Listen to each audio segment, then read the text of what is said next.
Hello and welcome back to a journey through the Zodiac. Today, it's time to talk about Taurus. So, if you haven't seen my Aries video, go back and watch that for for a video about Aries, but also for the introduction and the disclaimer. Otherwise, let's continue with our feminine, fixed, earthy, Venus-ruled sign of Taurus. Taurus is feminine in that it's passive, internal, and of yin energy. It's fixed in that it represents the steadiness of spring and acts as an anchor for the season. It's earthy in that it's cold and dry. It is grounded and secure, practical and constructive. It is the feminine expression of Venus, embodying its soft and soothing nature. Taurus is calm and patient, but can also be stubborn and tend toward laziness. I also want to mention that Taurus is represented by the bull and associated with the neck. A bull is a male cow with a strong and sturdy build. Like the bull, Taurus is steadfast and dependable. They carry themselves with grace and will stick to their guns. So why does Taurus come next? Taurus comes in to soothe some of the struggles of starting out. Astrologer Chris Brennan points out that each sign of the zodiac has a mediating or balancing effect on the sign that it follows. If life is about separation, we deal with that through connection. We connect to each other, ourselves, and the world around us through beautiful things like art and music, or nourishing things like food. All of these sensory things are associated with the sign of Taurus. I mentioned previously that astrology is centered around the sun and its light. We start the zodiac with the lifting up of the sun, so it only makes sense to continue our journey through the zodiac with a lifting up of the reflector of the sun's light, the moon. Thus, Taurus is the exaltation of the moon. So, as previously mentioned, the zodiac is a representation of the cycles of all things in this world. Taurus represents the next step in the cycle. After we experience our first pain of separation, we must take time to heal the wound. Taurus, with the power of its rulers, Venus and the moon, is able to soothe out the sharpness we experience with Aries. Healing takes time, and that's why Taurus takes things slowly. Now I'm going to talk about Taurus's relationships with the planets. So I mentioned earlier that Taurus is ruled by Venus. So this means that some of Taurus's characteristics come from the planet of Venus, along with Taurus being the home or domicile of Venus. It's a comfortable sign for Venus to be in.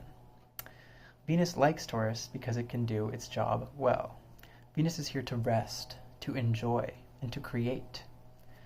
Taurus provides the perfect place for Venus to do so. Here, Venus can take time to look inward and relax in the passivity of Taurus. So opposite to domicile is detriment, and the planet opposite to Venus is Mars. So this means that Mars is in detriment or exile when it's in the sign of Taurus. Mars does not like it here. He cannot do Mars things in the home of Venus. He's forced to act in a way that is incompatible with his nature. Mars must think outside of the box when faced with opposing energy in Venus's home of Taurus. So I also mentioned earlier that Taurus is the exaltation of the moon. Exaltation is when a planet is said to be lifted up and treated as the guest of honor. It is tended to and provided for. It experiences a sense of ease here. The moon finds happiness in Taurus because of its tendency toward reflection and its love of the natural world. I also think the moon is happy to take a break and smell the flowers in the sign of Taurus. The planet of change, taking a moment of calm in the steadiness of spring. So how does Taurus show up in the world? Tauruses are our artists, our singers, our dancers and performers. Tauruses are our companions, our supporters, and our cheerleaders. They keep us tuned in to reality and remind us to enjoy the lovely things in life. So how does Taurus show up for you? Well, where the sign of Taurus falls in your chart will determine how Taurus shows up for you. And this will also be influenced by Taurus's ruler Venus and how it shows up in the birth chart. For example, if you have Taurus in the 3rd house, it may come to signify your siblings or cousins or the people you encounter in your day-to-day.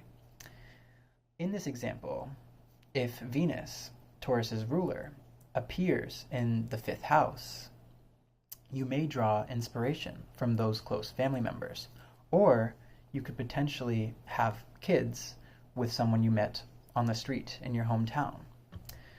Astrology is about energies and potential. The planets represent certain energies and focuses of energy in life. And the sign and house placements represent how and where those energies have the potential to show up.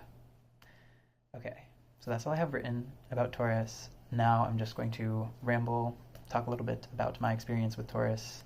And yes, so I chose to wear this shirt today for 2 main reasons. I feel like it has a nice chill vibe. So that's one of the reasons. The other reason is because of all the plants and flowers. Taurus is a very natural sign. It loves, beautiful things, and there's a lot of beautiful things growing on this planet Earth, and living on this planet Earth. So yeah, I also chose to wear earrings today, which I haven't done yet, because Venus likes to shine. It likes beautiful things. Yes. Also, so my goal and sort of my rule that I set for myself was that I needed to get out each video on the sign during the season when the sun is in that sign. And I'm not sure I'm going to be able to do that because I'm filming this on May 20th, the last day of Taurus season.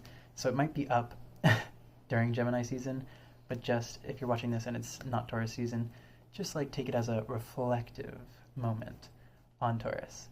Because Taurus is about inward energy, reflection. Yeah, so I kind of struggled with this one, and I kind of knew that I was going to, because you'd think that since I am a Taurus rising, I would have, a good perspective on Taurus and be very comfortable with its energy. And it is true in some aspects, but I think being a Taurus, and specifically it being the 1st house, and that being the lookout point, I'm not really able to see Taurus in its entirety. And this can apply to anything in life. We only can see things from our own eyes. And so when it comes to seeing ourselves, we don't see ourselves the same way the rest of the world does, because we have that inner knowledge, inner experience. So we may do things subconsciously. We may not know exactly how the world sees us. And so I think that's what I was really struggling with, and why it took so long to finally make this video. I wrote most of this today. I started it a while ago, but I wrote most of it today. And I guess it's kind of fitting. Taurus is lazy, and it takes its time. But I think it came out well. So I'm happy about it, and yeah. Stay tuned for next time when we're going to be talking about Gemini. Oh wait, one more thing I wanted to talk about is that I kind of realized that numerology kind of plays into this whole idea of the zodiac. At least it can. So Aries is 1 if we start at Aries, and then Taurus would be 2. And I remember in the how does Aries show up in the world, I mentioned that Aries are innovators. They are the first person to do something. Number 1. Whereas in Taurus, I said there are companions, there are supporters. So there's this idea of there being someone else involved in this Taurus thing. And so that's this idea of duality of 2. And I just thought that was really cool. So yeah, hopefully you enjoyed and have a nice life.